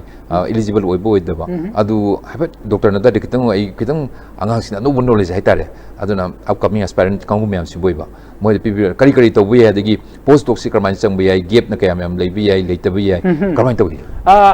ꯌꯥꯝ ꯐꯖꯩ ꯍꯪꯕꯤꯔꯤꯁꯦ ꯉꯁꯥꯏꯒꯤ ꯀꯩꯅꯣꯁꯦ ꯍꯧꯖꯤꯛꯇꯤ ꯁꯤꯒꯤ ꯃꯣꯏ ꯔꯤꯁꯔꯁ ꯐꯦꯂꯣ ꯑꯩꯈꯣꯏꯒꯤ ꯑꯦꯛꯖꯥꯝ ꯂꯣꯏ ꯂꯩꯔꯦꯀꯣ ꯏꯟꯗꯤꯌꯥꯗꯗꯤ ꯁꯤꯒꯤ CSIRꯒꯤꯁꯨ ꯂꯩ ꯀꯔꯤ UGCꯒꯤꯁꯨ ꯂꯩ ꯃꯇꯝꯗꯨꯗꯅꯦ ꯑꯩ ꯍꯧꯖꯤꯛꯇꯤ ꯇꯁꯦꯡꯅ ꯂꯥꯜꯂꯝꯕꯁꯨ ꯌꯥꯏꯀꯣ ꯑꯗꯣ ꯑꯩꯈꯣꯏ ꯃꯇꯝꯗꯨꯗ ꯉꯁꯥꯏꯒꯤ CSIRꯅ ꯂꯧꯕ ꯑꯩꯈꯣꯏꯒꯤ ꯅꯦꯠ ꯂꯩꯔꯝꯃꯤ ꯑꯃ ꯂꯩꯔꯝꯃꯤꯀꯣ ꯑꯗꯒꯤ ꯀꯩꯅꯣꯒꯤ ICARꯒꯤ ꯃꯣꯏꯒꯤ ꯖꯨꯅꯤꯌꯔ ꯐꯦꯂꯣꯁꯤꯞ ꯂꯩꯔꯝꯃꯤ ꯑꯗꯣ ꯑꯁꯤꯁꯦ ꯊꯥꯔꯒ ꯃꯣꯏꯒꯤ ꯀꯩꯅꯣꯒꯤ PhD ꯇꯧꯅꯅꯕꯒꯤ ꯄ꯭ꯔꯣꯒ꯭ꯔꯥꯝ ꯂꯩꯔꯝꯃꯤ ꯂꯣꯏꯅ ꯄꯩꯁꯥ ꯐꯪꯉꯝꯃꯤ ꯑꯗꯒꯤ ꯄ꯭ꯂꯥꯟ ꯕꯥꯏꯑꯣꯇꯦꯛꯅꯣꯂꯣꯖꯤꯗꯗꯤ ꯉꯁꯥꯏꯒꯤ ꯃꯥꯁꯇꯔꯁ ꯄ꯭ꯔꯣꯒ꯭ꯔꯥꯝ ꯁꯝ ꯌꯨꯅꯤꯚꯔꯁꯤꯇꯤꯁ ꯈꯔ ꯃꯣꯏ ꯀꯣꯔꯁ ꯑꯣꯐꯔ ꯇꯧꯋꯦ ꯑꯗꯨ ꯃꯣꯏ ꯑꯗꯨꯝ ꯐꯦꯂꯣꯁꯤꯞ ꯐꯪꯉꯤ ꯍꯥꯏꯔꯤꯕꯁꯤꯕꯨ ꯆꯪꯉꯗꯤ ꯑꯗ ꯑꯦꯒ꯭ꯔꯤꯀꯜꯆꯔ ꯕꯥꯏꯑꯣꯇꯦꯛꯅꯣꯂꯣꯖꯤ ꯂꯩ ꯑꯗꯒꯤ ꯑꯩꯈꯣꯏꯒꯤ ꯖꯁ ꯕꯥꯏꯑꯣꯇꯦꯛꯅꯣꯂꯣꯖꯤ ꯄ꯭ꯔꯣꯒ꯭ꯔꯥꯝꯁꯨ ꯂꯩ ꯍꯥꯏꯔꯤꯁꯤꯕꯨꯗꯤ ꯆꯪꯉꯗꯤ ꯃꯣꯏ ꯑꯗꯨꯝ ꯐꯦꯂꯣꯁꯤꯞ ꯑꯗꯨꯝ ꯐꯪꯉꯝꯒꯅꯦꯅ ꯈꯜꯂꯦ ꯑꯗꯨꯒ ꯁꯤ ꯅꯠꯇꯕꯗ ꯑꯩꯈꯣꯏꯅ PhDꯁꯦ ꯂꯣꯏꯁꯤꯜꯂꯕ ꯃꯇꯨꯡꯗ PhD ꯇꯧꯔꯤꯉꯩꯒꯤ ꯉꯁꯥꯏꯒꯤ ꯍꯥꯏꯈꯤꯕꯗꯣ ꯉꯁꯥꯏꯒꯤ ꯖꯨꯅꯤꯌꯔ ꯐꯦꯂꯣꯁꯤꯞ ꯀꯥꯏꯅ ꯊꯥꯔꯤꯕ ꯖꯨꯅꯤꯌꯔ ꯐꯦꯂꯣꯁꯤꯞ ꯀꯥꯏꯅ ꯊꯥꯔꯒ ꯑꯗꯨ PhD ꯆꯪꯉꯕ ꯃꯇꯨꯡꯗ ꯂꯣꯏꯔꯕ ꯃꯇꯨꯡꯁꯤꯗ ꯑꯇꯣꯞꯄꯗ ꯃꯄꯥꯟꯂꯣꯝꯗꯁꯨ PhD ꯇꯧꯒꯦ ꯍꯥꯏꯔꯒꯗꯤ ꯃꯣꯏ ꯗꯥꯏꯔꯦꯛ ꯉꯁꯥꯏꯒꯤ ꯀꯩꯅꯣꯁꯤꯗ ꯄ꯭ꯔꯣꯐꯦꯁꯔꯁꯤꯡꯁꯤꯗ ꯏꯅꯕ ꯌꯥꯏꯑꯕ ꯑꯩ ꯁꯨꯃꯥꯏꯅ ꯇꯧꯅ ꯑꯩ ꯒ꯭ꯔꯦꯖꯨꯋꯦꯠ ꯄ꯭ꯔꯣꯒ꯭ꯔꯥꯝꯗꯣ ꯇꯧꯖꯕ ꯂꯥꯛꯆꯒꯦ ꯑꯩꯈꯣꯏ ꯁꯣꯝꯗ ꯄꯣꯁ ꯒ꯭ꯔꯦꯖꯨꯋꯦꯠ ꯍꯥꯏꯗꯣ ꯄꯣꯁ ꯒ꯭ꯔꯦꯖꯨꯋꯦꯠ ꯇꯧꯕ ꯂꯥꯛꯆꯒꯦ ꯑꯗꯨꯅ ꯑꯩꯒꯤ ꯔꯨꯝ ꯑꯃ ꯂꯩꯕꯤꯒꯗ꯭ꯔꯥ ꯑꯩ ꯁꯤꯒꯤ ꯑꯦꯔꯤꯌꯥꯁꯤꯗ ꯏꯟꯇꯔꯦꯁ ꯂꯩꯖꯕꯅꯤ ꯍꯥꯏꯔꯤꯕꯁꯤꯡꯁꯦ ꯂꯦꯇꯔꯁꯦ ꯌꯥꯝꯅ ꯏꯕ ꯗꯔꯀꯥꯔ ꯂꯩ ꯀꯝꯃꯨꯅꯤꯀꯦꯠ ꯇꯧꯕ ꯌꯥꯏ ꯑꯗꯨꯅ ꯍꯥꯏꯔꯤꯕ ꯁꯦ ꯖꯄꯥꯟꯗꯁꯨ ꯏꯕ ꯌꯥꯏ ꯑꯗꯒꯤ ꯑꯦꯅꯤ ꯌꯨꯔꯣꯄꯤꯌꯟ ꯀꯟꯇ꯭ꯔꯤ ꯌꯥꯏ ꯑꯗꯒꯤ ꯑꯩꯈꯣꯏꯒꯤ ꯅꯣꯔꯠ ꯑꯃꯦꯔꯤꯀꯥꯒꯤ ꯂꯦꯞ ꯑꯃꯗ ꯏꯕ ꯌꯥꯏ ꯑꯗꯣ ꯃꯣꯏꯅ ꯑꯗꯨꯝ ꯑꯦꯛꯁꯦꯞ ꯇꯧꯔꯛꯀꯅꯤ ꯑꯗꯣ ꯃꯣꯏꯒꯤꯁꯨ ꯑꯗꯨꯝ ꯇꯣꯉꯥꯟꯕ ꯌꯨꯅꯤꯚꯔꯁꯤꯇꯤꯒꯤ ꯀꯩꯅꯣ ꯑꯃꯁꯨ ꯄꯣꯂꯤꯁꯤ ꯑꯃꯁꯨ ꯂꯩ ꯍꯥꯏꯔꯤꯕꯁꯤꯡꯁꯦ ꯀꯩꯅꯣ ꯗꯦꯕꯂꯞꯄꯤꯡ ꯀꯟꯇ꯭ꯔꯤꯗꯒꯤ ꯑꯟꯗꯔ ꯗꯦꯕꯂꯞꯄꯤꯡ ꯀꯟꯇ꯭ꯔꯤꯗꯒꯤ ꯁꯥꯇ꯭ꯔ ꯂꯧꯒꯗꯕꯅꯦ ꯍꯥꯏꯕꯁꯨ ꯂꯩ ꯈꯔ ꯃꯣꯏ ꯁ꯭ꯂꯣꯠ ꯈꯔ ꯄꯤꯌꯦꯕꯀꯣ ꯑꯗꯨꯅ ꯍꯥꯏꯔꯤꯕꯁꯤꯡꯁꯤꯗꯤ ꯑꯗꯨꯝ ꯁꯥꯇ꯭ꯔ ꯃꯌꯥꯝꯁꯦ ꯏꯕ ꯌꯥꯏ ꯑꯗꯨꯃ ꯗꯥꯏꯔꯦꯛꯂꯤ ꯐꯪꯕ ꯌꯥꯕꯒꯤ ꯑꯦꯚꯦꯅ꯭ꯌꯨꯅꯤ ꯑꯗꯨꯃꯥꯏꯅ ꯐꯪꯕꯗꯨꯃ ꯂꯩꯔꯦ ꯑꯗꯨꯒ ꯄꯣꯁ ꯗꯣꯛꯀꯤ ꯃꯇꯥꯡꯗꯗꯤ ꯉꯁꯥꯏꯒꯤ ꯐ꯭ꯔꯦꯁꯂꯤ ꯉꯁꯥꯏꯒꯤ PhD ꯂꯣꯏꯁꯤꯜꯂꯕ ꯃꯇꯨꯡꯁꯤꯗ ꯆꯍꯤ 5 ꯐꯥꯎꯒꯤ ꯃꯅꯨꯡꯁꯤꯗ ꯉꯁꯥꯏꯒꯤ ꯀꯩꯅꯣꯁꯦ ꯄꯣꯁ ꯗꯣꯛ ꯄ꯭ꯔꯤꯐꯔ ꯇꯧꯋꯦ ꯑꯗꯨ ꯅꯠꯇ꯭ꯔꯒꯗꯤ ꯃꯣꯏꯒꯤ ꯀꯩꯅꯣꯁꯦ ꯀꯔꯤ ꯍꯥꯏꯅꯤ ꯇꯟꯊꯔꯛꯄ ꯍꯥꯏꯇꯥꯔꯦ ꯌꯥꯝ ꯁꯦꯡꯅ ꯍꯥꯏꯔꯕꯗ ꯑꯗꯨ ꯏꯅꯔꯖꯤꯗꯨ ꯋꯥꯁꯜꯂꯛꯄ ꯑꯗꯨꯅ ꯃꯣꯏꯅ ꯄꯥꯝꯃꯤꯁꯦ ꯌꯥꯝꯅ ꯐ꯭ꯔꯦꯁꯂꯤ ꯏꯚꯟ ꯑꯩꯈꯣꯏ ꯐꯥꯎꯗ ꯀꯣ ꯑꯩꯈꯣꯏꯒꯤ ꯄꯣꯁ ꯗꯣꯛ ꯑꯃ ꯂꯥꯟꯁꯦ ꯈꯣꯠꯍꯟꯁꯦꯒ ꯍꯥꯏꯔꯗꯤ ꯑꯩꯈꯣꯏ ꯌꯥꯝ ꯐ꯭ꯔꯦꯁꯂꯤ PhD ꯂꯣꯏꯕꯗꯣ ꯑꯗꯨꯅꯤ ꯑꯩꯈꯣꯏ ꯄꯥꯝꯃꯤꯁꯦ ꯑꯗꯨꯒꯤ ꯋꯥꯅꯤ ꯑꯗꯨꯅ ꯌꯥꯝꯅ ꯐ꯭ꯔꯦꯁꯂꯤ ꯑꯣꯏꯕ ꯍꯥꯏꯗꯤ PhD ꯍꯦꯛ ꯂꯣꯏꯁꯤꯜꯂꯛꯄꯒ ꯆꯍꯤ 5 ꯍꯦꯛ ꯌꯧꯗ꯭ꯔꯤꯉꯩꯗ ꯑꯗꯨꯒꯤ ꯐꯖꯅ ꯅꯣꯂꯦꯖꯁꯤ ꯋꯥꯔꯃꯤꯡ ꯑꯞ ꯇꯧꯔꯒ ꯂꯩꯔꯤꯉꯩꯒꯤ ꯃꯇꯝꯁꯦ ꯑꯗꯨ ꯐ꯭ꯔꯦꯁꯂꯤ ꯌꯥꯝꯅ ꯂꯩꯔꯤꯉꯩ ꯃꯥꯒꯤ ꯑꯦꯔꯤꯌꯥꯗꯨꯗ ꯌꯥꯝ ꯐꯖꯅ ꯔꯤꯁꯔꯁ ꯇꯧꯔꯤꯉꯩ ꯌꯥꯝ ꯑꯦꯛꯇꯤꯚ ꯑꯣꯏꯔꯤꯉꯩ ꯏꯅꯔꯖꯤ ꯂꯩꯔꯤꯉꯩ ꯃꯇꯝꯗꯣ ꯑꯗꯨꯗ ꯇꯧꯍꯧꯒꯗꯕ ꯑꯗꯨꯒꯤ ꯋꯥꯅꯤ ꯑꯗꯨꯅ ꯑꯗꯨꯝ ꯍꯣꯠꯅꯕ ꯂꯦꯞꯄꯤꯒꯅꯨ ꯏꯅꯔꯖꯤ ꯍꯟꯕꯤꯒꯅꯨ ꯑꯗꯨꯝ ꯉꯁꯥꯏꯒꯤ ꯀꯩꯅꯣꯁꯤꯡꯁꯤꯗ ꯃꯌꯥꯝꯁꯤꯗ ꯀꯝꯃꯨꯅꯤꯀꯦꯠ ꯂꯩꯕꯤꯌꯨ ꯀꯣꯟꯐꯔꯦꯟꯁ ꯌꯥꯎꯕꯤꯌꯨ ꯀꯣꯟꯐꯔꯦꯟꯁ ꯌꯥꯎꯕ ꯆꯠꯄ ꯍꯥꯏꯁꯦ ꯆꯠꯂꯒ ꯀꯣꯏꯔꯨꯕ ꯅꯠꯇꯕ ꯀꯣꯟꯐꯔꯦꯟꯁ ꯇꯧꯕ ꯍꯥꯏꯁꯦ ꯃꯄꯥꯟꯗꯒ ꯆꯠꯄ ꯍꯥꯏꯁꯦ ꯖꯁ ꯎꯅꯧ ꯑꯗ ꯄ꯭ꯔꯣꯐꯦꯁꯔꯗ ꯆꯪꯁꯤꯜꯂꯨ ꯁꯥꯏꯟꯇꯤꯁꯇ ꯆꯪꯁꯤꯜꯂꯨ ꯋꯥꯔꯤ ꯁꯥꯟꯅꯁꯜꯂꯨ ꯑꯩ ꯁꯨꯃꯥꯏꯅ ꯑꯩꯒꯤ ꯑꯦꯔꯤꯌꯥꯁꯤꯅ ꯁꯤꯅꯤ ꯑꯩ ꯁꯨꯃꯥꯏꯅ ꯑꯩ ꯁꯤꯒꯤ ꯑꯦꯔꯤꯌꯥꯁꯤꯗ ꯊꯕꯛ ꯇꯧꯖꯔꯤ ꯑꯗꯨꯅ ꯑꯩ ꯁꯤꯗꯩꯁꯤꯗ ꯑꯗꯨꯃꯥꯏꯅ ꯑꯩ MSc ꯂꯣꯏꯁꯜꯂꯦ ꯑꯩ PhD ꯇꯧꯅꯤꯡꯉꯤ ꯑꯣꯔ PhD ꯂꯣꯏꯁꯜꯂꯦ ꯑꯩ ꯄꯣꯁ ꯗꯣꯛ ꯇꯧꯕ ꯂꯥꯛꯅꯤꯡꯉꯤ ꯍꯥꯏꯕꯅꯆꯤꯡꯕꯁꯦ ꯑꯥꯗ ꯂꯥꯛꯑ ꯇꯧ ꯑꯗꯨꯅꯦ ꯑꯩꯅ ꯍꯥꯏꯅꯤꯡꯉꯤꯁꯦ ꯂꯥꯛꯎ ꯀꯝꯃꯨꯅꯤꯀꯦꯠ ꯇꯧ ꯑꯗꯨꯒ सिगुम मैम से एक्सप्लोर तो अदुदसु नतना फेलोशिप मपान यु मैम लेबने आई मतम दे आई एम्प्लॉयमेंट न्यूज़ एन हम लेरमे आई एम्प्लॉयमेंट न्यूज़ से इशू गिरिंग लेरम दम लेते अदुदे लाइन से फेलोशिप प्रोग्राम हम लेम लापने का आई दे हम द ब्रांड से हम the update tawr tham se adu yuane asima le ada hoji senior research scientist since 2000 hoji biotech company based in Calgary Canada si lere 2000 si habe ane for about 2 decades ni sahi kunum sujale jangbiri gi si boiba adu sida changiba gi wari do matik to do ada thabak tawba India da leram badagi tawram sida su adu Hyderabad based daga tawbiramen manager boina adu kramai tawi aduga thabak tawi chamji kramai tawi ada tawsin kramai tawi kitang yamna mase hoi aina sike Delhi da leromepil lapsing do akoi gi yam afa bo eminent scientist ngakte ne ko moi ade moi nga DBT Department of Biotechnology moi adum haide moi control am da lei bai tare adu main tor mo ngakte ne I am lucky oi bai tare moi makha ta tor ko aina adu matam da lerom badu facility am lerom ko lerom matung da aina asom da chatla kan da makoi gi target oriented na se gi target se yam khene aduga somdana matam je dum haide they buy the time okay sagi funding du la de akoi somda ti sagi target amole target se da phanghong trati has aduga research magi structural magi organization yam khene aina hek chapaga aina project amke thaje ko ai project akogi aina sige biotech companies tabuk to matung sida aina akogi industrial research sida funding to ba akogi Canada gi agentum da aina project amke thaje thaje ji karmai to ge da aina Manipur da deram tarati Manipur ki university im da leram ba any research lab am da leram da aina project chim thama tam da Delhi sat kana choiden Delhi sakane adog any report ma piba adagi any progress report ma any meeting ma sat pam Delhi sat kana whereas aina Canada da leram aina usi biotech company le kan aina project chit thare na submit tawre adum matam de ko adade internet guys de matam de am phasana leram ka aina India da 2013 ta khara khar leram koi hot man account ga na koi email ga ja hang ko to na khara khar din communicate taw wa horme adu access to do khara dum limit layer me ide computer am layer me torme adu leibdi layer ko Delhi University de fasal layer me adu main toraga ino ada kano je Canada da le kan ino project se summit tor matung je kramai to ge moi gi agi mi si ji akoi gi kano je company se layer ai present to okay khango akoi na chapter ta Canary se moi adagi moi gi hairiba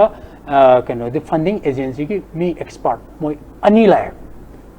laga aigi presentation aigi scientist fellow scientist karaga akoi familiar matung dai project tawre adumai tor present tawre adumai toraga tawre adugo familiar round table ni pamme ai presentation lore amwa sineng chahi hum ja chahi hum ji manung is the first let's try this 2 years sigi nang machet amo ji bawda nang achieve to ngam ngam da yengo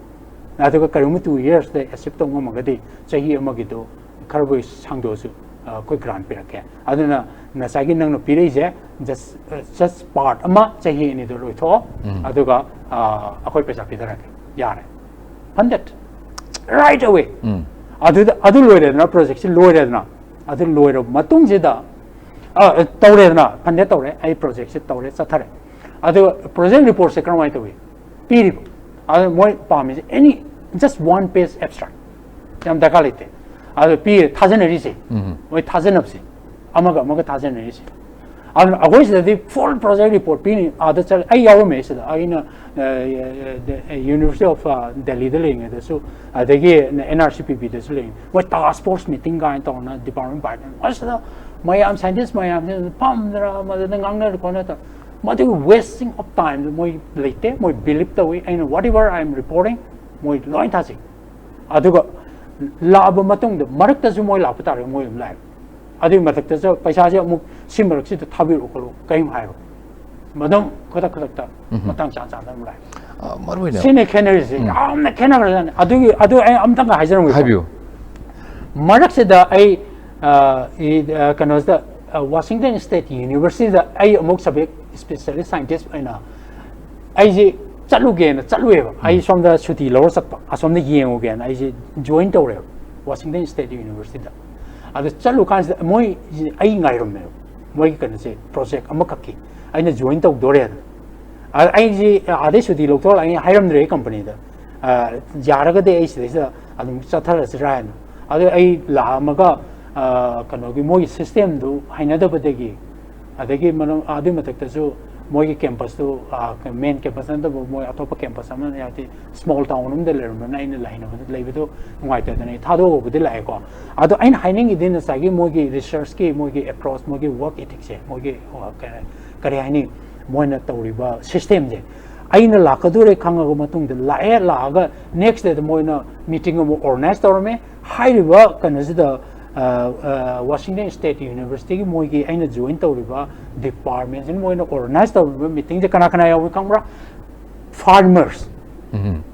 ꯑꯗꯒꯤ ꯃꯣꯏ agriculture scientist ꯑꯩꯈꯣꯏ USDꯒꯤ ꯍꯥꯏꯗꯤ ꯃꯣꯏꯒꯤ ꯐꯦꯗꯔꯦꯜꯒꯤ ꯂꯩꯕ scientist ꯌꯥꯎꯔꯝꯃꯤ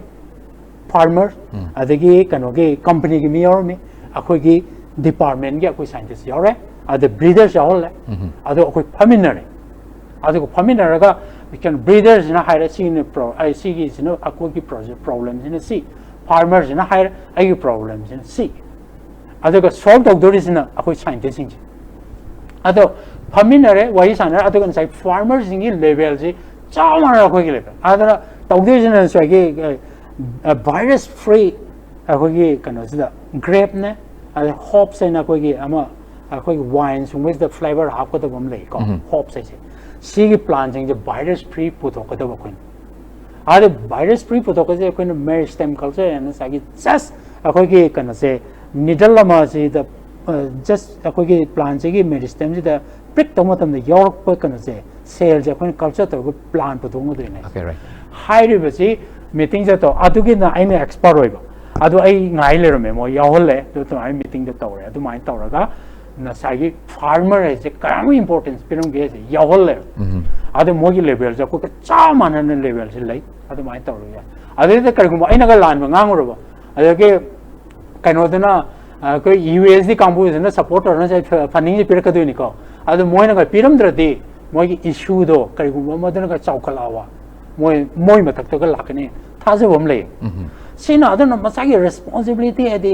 ꯑꯩꯅ ꯇꯧꯒꯗꯕꯁꯦ ꯁꯤꯅꯤꯀꯣ ꯍꯥꯏꯕꯁꯦ ꯑꯩꯅ scientist ꯑꯃ ꯑꯩ ꯐꯦꯗꯔꯦꯜꯒꯤ ꯑꯦꯒ꯭ꯔꯤꯀꯜꯆꯔ ꯗꯤꯄꯥꯔꯠꯃꯦꯟꯒꯤ ꯊꯕꯛ ꯇꯧꯔꯤꯕꯅꯤ ꯑꯩꯅ ꯁꯤꯃ ꯇꯧꯍꯧꯗ꯭ꯔꯒꯗꯤ ꯍꯌꯦꯡ ꯑꯩ ꯏꯊꯛꯇ ꯂꯥꯛꯀꯅꯤ ꯍꯥꯏꯕꯁꯦ ꯁꯤꯒꯨꯝꯕꯁꯤꯒꯤ ꯔꯦꯁꯄꯣꯟꯁꯤꯕꯤꯂꯤꯇꯤ ꯃꯥꯒꯤ ꯑꯦꯀꯥꯎꯟꯇꯦꯕꯤꯂꯤꯇꯤ ꯃꯁꯥꯒꯤ ꯑꯃꯃꯝ ꯂꯩꯖꯩꯗꯅ ꯁꯤ ꯇꯧꯋꯦꯕ ꯁꯤꯁꯤꯗꯤ ꯑꯩꯈꯣꯏ ꯁꯤꯗꯗꯤ ꯌꯥꯝꯅ ꯋꯥꯠꯄꯩ ꯋꯥꯅꯤ ꯑꯗꯣ ꯑꯩꯅ ꯍꯥꯏꯖꯔꯤꯁꯦ ꯉꯁꯥꯏ ꯗꯦꯜꯂꯤ ꯌꯨꯅꯤꯚꯔꯁꯤꯇꯤ ꯂꯩꯔꯤꯉꯩꯗ ꯐꯦꯁꯤꯂꯤꯇꯤ ꯆꯞ ꯃꯥꯟꯅꯩ ꯑꯥꯗ ꯂꯩ ꯑꯗꯨ ꯇꯧꯕꯇꯕꯨ ꯉꯁꯥꯏꯒꯤ ꯄꯥꯋꯔ ꯑꯦꯂꯦꯛꯇ꯭ꯔꯤꯁꯤꯇꯤ ꯑꯗꯒꯤ ꯁꯤꯒꯨꯝꯕꯁꯤꯗꯤ ꯌꯥꯝ ꯈꯦꯠꯅꯔꯦꯀꯣ ꯑꯗꯨꯒ ꯉꯁꯥꯏꯒꯤ ꯋꯥꯔꯛ ꯀꯜꯆꯔꯕꯨꯁꯨ ꯌꯥꯝ ꯈꯦꯠꯅꯈ꯭ರೆ ꯑꯥꯗ ꯃꯇꯝ ꯉꯁꯥꯏꯒꯤ ꯑꯣꯔꯒꯅꯥꯏꯖꯦꯁꯟꯁꯤ ꯌꯥꯝ ꯂꯩ ꯑꯗꯨꯒ ꯍꯌꯦꯡꯒꯤ ꯊꯕꯛ ꯊꯝꯗꯦ ꯉꯁꯤꯒꯤ ꯊꯕꯛ ꯂꯣꯏ ꯂꯣꯏꯁꯤꯜꯂꯝꯒꯗꯕꯅꯤ ꯑꯗꯨ ꯉꯁꯤꯒꯤ ꯋꯤꯗꯤꯟ ꯗꯦꯠ ꯉꯁꯤꯒꯤ 8 ꯑꯋꯥꯔꯁꯤꯗ ꯑꯩꯈꯣꯏ ꯁ꯭ꯂꯣꯠ ꯇꯧꯋꯤ ꯑꯩꯈꯣꯏ ꯑꯗꯣ ꯍꯌꯦꯡ ꯇꯧꯒꯗꯕꯁꯦ ꯑꯩꯈꯣꯏ ꯉꯁꯤ ꯆꯠꯂꯝꯗꯥꯏꯗ ꯂꯣꯏ ꯄ꯭ꯂꯥꯟ ꯇꯧꯔ ꯊꯝꯃꯦ ꯂꯥꯛꯑꯒ ꯈꯨꯗꯛꯇ ꯊꯕꯛ ꯍꯧꯅꯤ ꯑꯗꯨꯒ ꯑꯐꯕ ꯌꯥꯝ ꯐꯕ very good system ama adigi ethics and cyber very much professional ethics adigi maru oina colleagues sing ji thabak tawni mayam si amaga cha mani quality treat tobugi phajab ama masi hoji doctor tapi bijam nungai je ai anda supplement to kramai to ge akoi ge chief executive officer CEO se aduga chief scientific officer se makhoi jina karigumba meeting je sa suppose akoi 9 o'clock tawrsen khale ayukta ma je late oiraba adu akoi chair je koi sida taruk tare ne le resi suppose or na traga koi company meeting tawre sound le ring khale adu mana pamba se che phangdre ma thong de lep tori thong de lep ga ngara ga tari adu ya ta ai haijening ise adu ga why sa koi ge aina delhi de le ring ma tam dati first row se hairiba director je gi kha thamuri jap kha thanong mane si culture city aduma le ra aduma takta hairiba akoi gi chief scientific officer na karigumba sagi aina paiber project ko research ma gi report se pame khalawa ma aingonda ai lawen hairo ma la khane la ga aingonda ai thong de lepani natranga igi kano de chamber changa isi ar phamne aduga adum phajana higher-ness ma sun nang siwa tawrong ngamdra kamai to nang gam chili kholi tawrong ngamdra khot kadra sini akhoi yam cordial loiba due respect for all the time thamna ba sigi phajaba myam se adu di yamna yam nunga je doctor similare adu hojik punamak sin nengnaru kanda hojik maruine india gi context gi india gi education system policy whatever si nengnaga chakra kan hojik canada maruine us gi kari gi european countries gi myam nengnaru pase nunga je ni khetna ba manada ba ethics punamak se the manipur si doctor isa manipur di pokhrani se tongri thawal ni hojik schooling loi tawri che ado akhoi gi mi se akhoi nu si bata bani akhoi support to bata bani now sigi avenue myam doctor phangbire phar wangang sing de moida su accessibility leiragadi adu mohi nga sabi ba fundamentals basic phajana yauragadi taw ya duri ne ba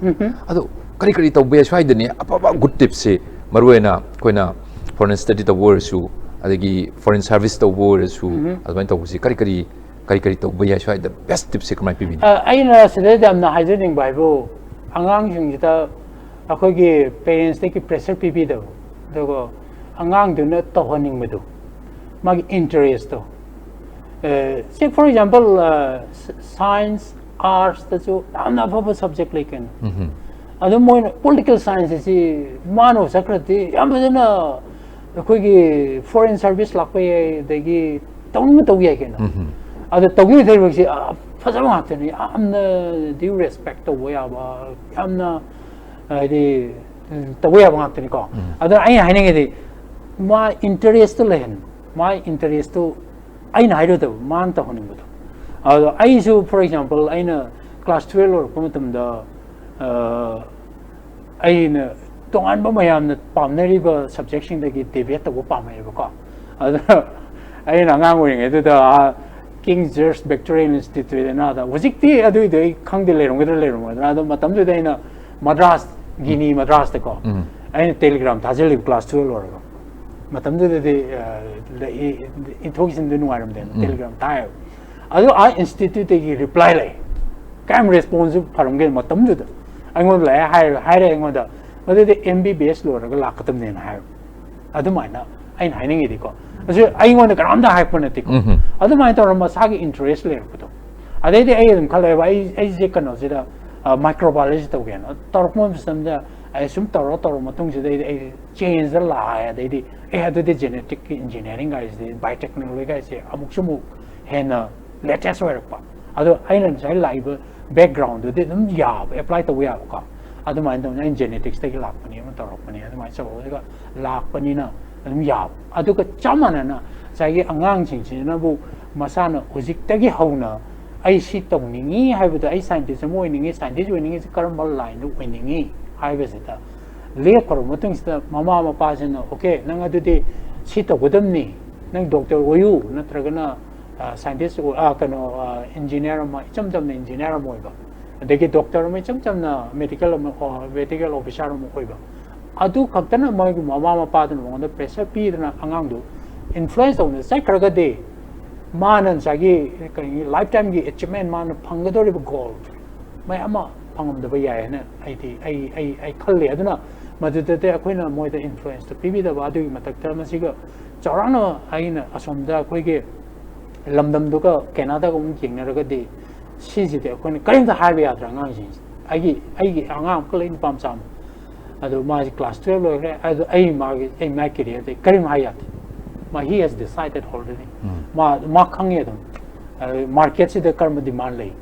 सिगे jobs ने कर्म आते हैं demand ले अब इस जम दरकार ले आलू मोये में एवर मान डिसाइड तो है आइन हाईवे आइन हाई हम तमनिंग बदे यम सागे न्यूरोलॉजिस्ट का है बा दु आइन साइंटिस्ट और पने अदु मदे पामे को ले अदु मेडिकल दे मा केम पाम दे अदु आई कसो हाई ngam दे अदु मा सनिंग मा बिजनेस एडमिनिस्ट्रेशन सनिंग यना सकरे अदु माइ तौदना अकोन हाई रो याब जनते असुम अंगांग जिंग अदुगा चमाना नसिदेसिदा तो हाइबिद्रगदि अंगांग दनबु माने डिटरमिन तौर वाइ सि तौनिगे ना लेपगदि आइदि मदुदा सक्सेस रेट तो हमना हाई होना लेगद्रा हैन खन्नि यम नुगा जे तो सिमा अदु होजि फैमिली की पनबिरपदो आइना ꯑꯍꯧꯕ ꯃꯇꯝꯗꯗꯤ ꯑꯩ ꯄꯟꯖꯔꯣꯏ ꯂꯣꯏꯁꯤꯜꯂꯛꯄ ꯇꯥꯟꯖꯥꯁꯦ ꯑꯩꯁꯦ ꯌꯥꯝ ꯄꯥꯅꯤꯡꯗꯅꯤꯅ ꯍꯧꯖꯤꯛꯁꯤ ꯐꯦꯃꯤꯂꯤꯁꯤ ꯀꯔꯝꯍꯥꯏꯅ ꯇꯧꯏ ꯑꯩꯈꯣꯏꯒꯤ ꯃꯤꯁꯦꯁꯁꯤ ꯀꯔꯤꯅꯣ ꯀꯔꯝꯍꯥꯏꯅ ꯇꯧꯕꯅꯣ ꯑꯃꯨꯛꯇꯪ ꯏꯁꯥꯒꯤ ꯐꯦꯃꯤꯂꯤꯒꯤ ꯕꯦꯛꯒ꯭ꯔꯥꯎꯟ ꯑꯝꯇ ꯍꯥꯏꯕꯤꯌꯨ ꯑꯣꯀꯦ ꯑꯩꯒꯤ ꯐꯦꯃꯤꯂꯤ ꯑꯦꯁ ꯁꯆ ꯑꯩꯒꯤ ꯑꯣꯏꯅꯗꯤ ꯑꯩꯒꯤ ꯅꯨꯄꯤꯁꯤ ꯀꯩꯅꯣ ꯑꯩꯈꯣꯏꯅꯤ ꯄꯤ ꯑꯩꯆ ꯗꯤ ꯇꯧꯃꯤꯟꯅꯔꯛꯄꯅꯤ ꯃꯥꯁꯨ ꯄ꯭ꯂꯥꯟ ꯕꯥꯏꯑꯣꯇꯦꯛꯅꯣꯂꯣꯖꯤꯗ डॉक्टरेटने अखोनी लोइसनमिनरे अदुगा अखोनीमक NRCPB इंसाइ national research centre on plant biotechnology अखोनी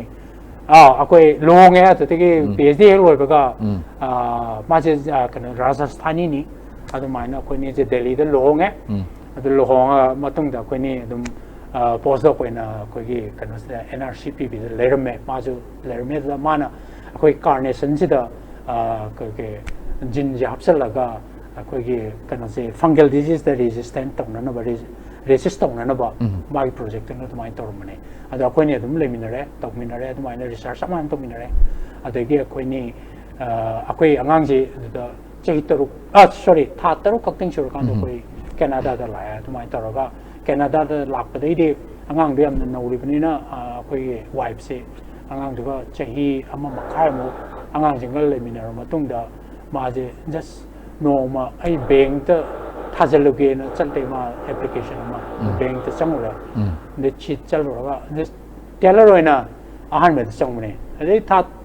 मरी मुलेरमबरा देदि मा एग्जाम पीरे देदि चट मतंग मा ताखरे काके